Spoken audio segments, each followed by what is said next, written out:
नमस्कार दोस्तों। आज का टॉपिक है इंडियन ज्योग्राफी यानी भारतीय भूगोल। कुल 10 सवाल हैं, हर सही आंसर पर 1 मार्क मिलेगा और एक सरप्राइज आज के बेस्ट स्कोरर को मिलेगा हमारे एक कोर्स का फ्री एक्सेस, तो एंड तक जरूर रुकिए। चलिए शुरू करते हैं। अब आता है सवाल नंबर 1। मानचित्र मापने की कौन सी विधि सार्वभौमिक विधि कहलाती है? अब देखिए चारों ऑप्शंस। ऑप्शन ए सरल विवरण मापनी, ऑप्शन बी प्रतिनिधि भिन्न आरएफ, ऑप्शन सी आरेख मापनी, ऑप्शन डी इनमें से कोई नहीं। आपके पास 10 सेकंड्स हैं, सोचिए और सही आंसर चुनिए।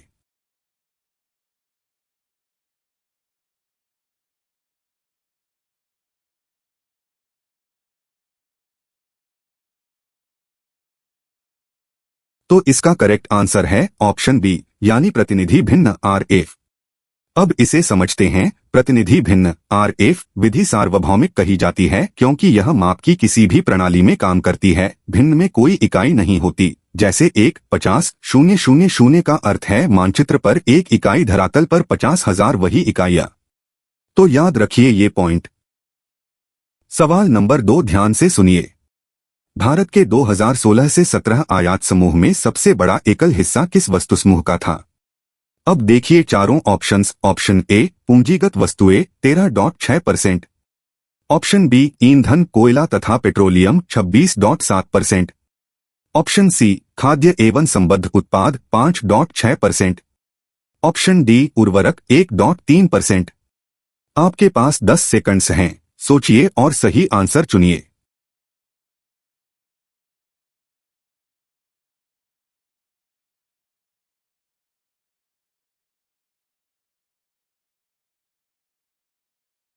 तो इसका करेक्ट आंसर है ऑप्शन बी यानी ईंधन कोयला तथा पेट्रोलियम 26.7%। अब इसे समझते हैं। अध्याय की तालिका 11.4 के अनुसार 2016 से 17 में भारत के आयात में ईंधन कोयला प्लस पेट्रोलियम का हिस्सा 26.7% था। सबसे बड़ा एकल समूह जो बढ़ते औद्योगिकरण तथा अंतर्राष्ट्रीय कीमत वृद्धि दोनों का प्रतीक है। तो याद रखिए ये पॉइंट। अगला सवाल नंबर 3। वायुमंडल का लगभग कितना प्रतिशत नाइट्रोजन है?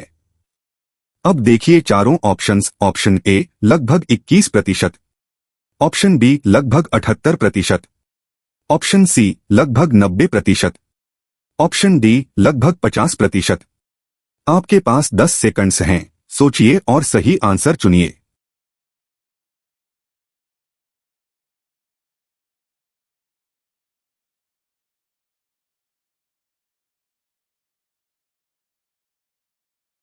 तो इसका करेक्ट आंसर है ऑप्शन बी यानी लगभग 78%। अब इसे समझते हैं। नाइट्रोजन वायुमंडलीय गैसों का लगभग 78% है।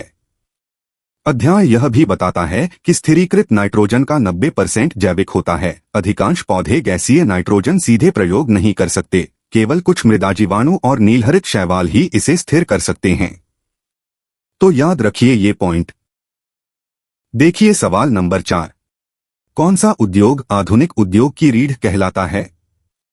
अब देखिए चारों ऑप्शंस। ऑप्शन ए सूती वस्त्र उद्योग, ऑप्शन बी लोहा एवं इस्पात उद्योग, ऑप्शन सी सूचना प्रौद्योगिकी उद्योग, ऑप्शन डी सीमेंट उद्योग।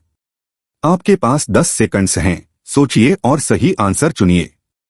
और हाँ, अब तक आपने कितने आउट ऑफ 4 सही किए कमेंट सेक्शन में जरूर बताइए।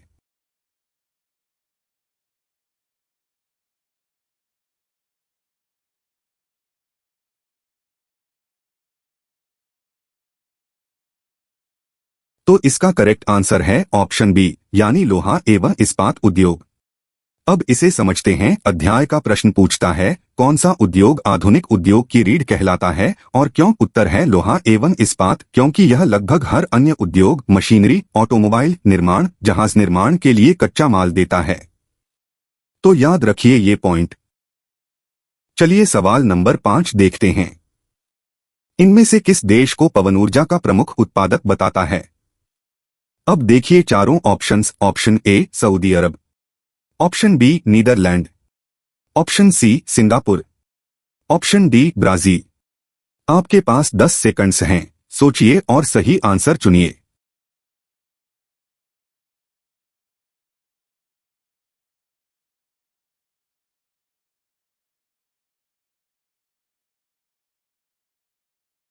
तो इसका करेक्ट आंसर है ऑप्शन बी यानी नीदरलैंड।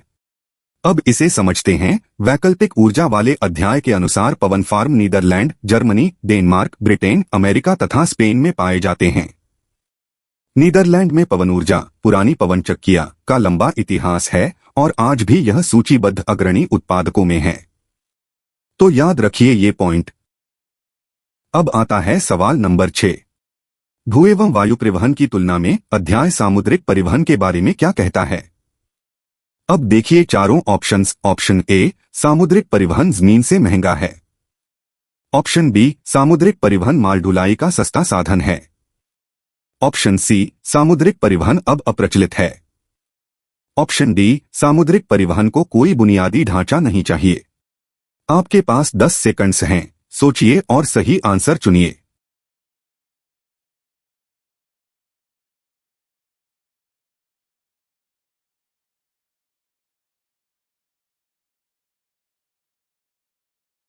तो इसका करेक्ट आंसर है ऑप्शन बी यानी सामुद्रिक परिवहन माल ढुलाई का सस्ता साधन है। अब इसे समझते हैं। अध्याय स्पष्ट कहता है जमीनी और वायु परिवहन की तुलना में सामुद्रिक परिवहन माल ढुलाई का सस्ता साधन है। इसी लागत लाभ के कारण कच्चा तेल, अनाज और अयस्क जैसी थोक वस्तुएं आज भी समुद्र से जाती हैं। तो याद रखिए ये पॉइंट। सवाल नंबर 7 ध्यान से सुनिए। जनसंख्या संरचना के अध्याय के अनुसार कार्यशील आयु वर्ग किस आयु सीमा से परिभाषित है?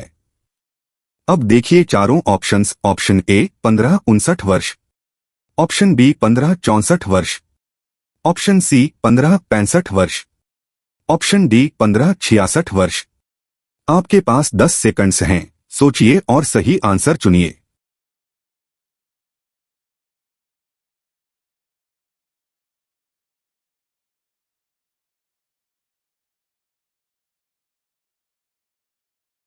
तो इसका करेक्ट आंसर है ऑप्शन बी यानी 15-64 वर्ष। अब इसे समझते हैं। अध्याय का एमसीक्यू कार्यशील आयु वर्ग को 15-64 वर्ष परिभाषित करता है। यह जनांकीय निर्भरता अनुपात की अंतर्राष्ट्रीय मानक सीमा है। 15 से कम बाल निर्भर, 65 प्लस वृद्ध निर्भर। तो याद रखिए ये पॉइंट।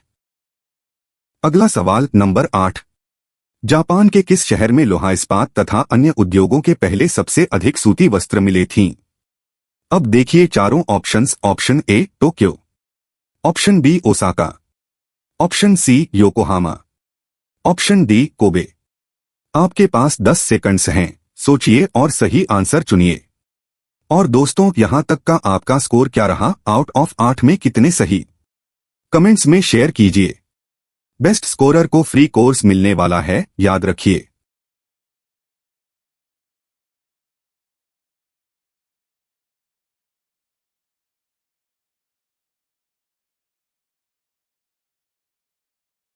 तो इसका करेक्ट आंसर है ऑप्शन बी यानी ओसाका। अब इसे समझते हैं। अध्याय के अनुसार ओसाका, जो कभी सूती वस्त्र मिलों के लिए प्रसिद्ध था, अब लोहा इस्पात, मशीनरी, जहाज निर्माण, ऑटोमोबाइल, विद्युत उपकरण तथा सीमेंट जैसे उद्योगों ने प्रतिस्थापित कर दिया है, जो औद्योगिक विविधीकरण दर्शाता है। तो याद रखिए ये पॉइंट। देखिए सवाल नंबर 9। भूगोल में प्रतिनिधि भिन्न मापनी का अंश किसे दर्शाता है?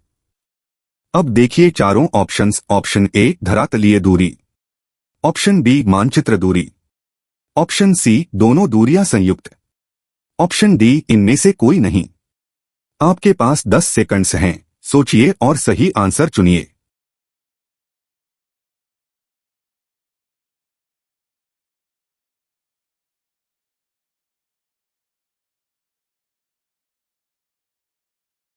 तो इसका करेक्ट आंसर है ऑप्शन बी यानी मानचित्र दूरी। अब इसे समझते हैं। RF जैसे 1-50-0-0 में अंश 1 मानचित्र दूरी दर्शाता है तथा हर 50,000 धरातलीय दूरी दोनों समान इकाइयों में। अध्याय का अभ्यास इसे सीधे जांचता है। तो याद रखिए ये पॉइंट। चलिए सवाल नंबर 10 देखते हैं। पारिस्थितिक संतुलन को सर्वोत्तम रूप से कैसे वर्णित किया जाएगा? अब देखिए चारों ऑप्शंस। ऑप्शन ए सभी प्रजातियों की जनसंख्या की स्थिर समानता। ऑप्शन बी, किसी आवास में जीव समुदाय के भीतर गतिशील संतुलन की स्थिति। ऑप्शन सी, मानवीय गतिविधि का पूर्ण अभाव। ऑप्शन डी, किसी क्षेत्र में पौधों और जंतुओं की समान संख्या। आपके पास 10 सेकंड्स हैं, सोचिए और सही आंसर चुनिए।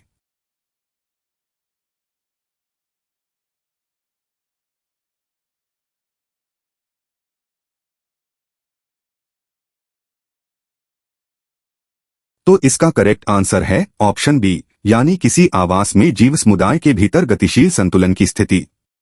अब इसे समझते हैं। अध्याय पारिस्थितिक संतुलन को किसी आवास या परितंत्र में जीव समुदाय के भीतर गतिशील संतुलन की स्थिति बताता है, न कि स्थिर समानता। खनिज चक्र, कार्बन, नाइट्रोजन, फास्फोरस, गंधक इस गतिशील संतुलन को बनाए रखते हैं। तो याद रखिए ये पॉइंट। तो दोस्तों, आज की क्विज यहीं खत्म होती है। Mention your score in the comment section और the best scorer overall will get access to a course. तो अपना स्कोर कमेंट में जरूर लिखिए, आउट ऑफ 10 में कितने सही हुए। वीडियो पसंद आई तो लाइक, शेयर और चैनल को सब्सक्राइब कर लीजिए। मिलते हैं कल नए टॉपिक के साथ।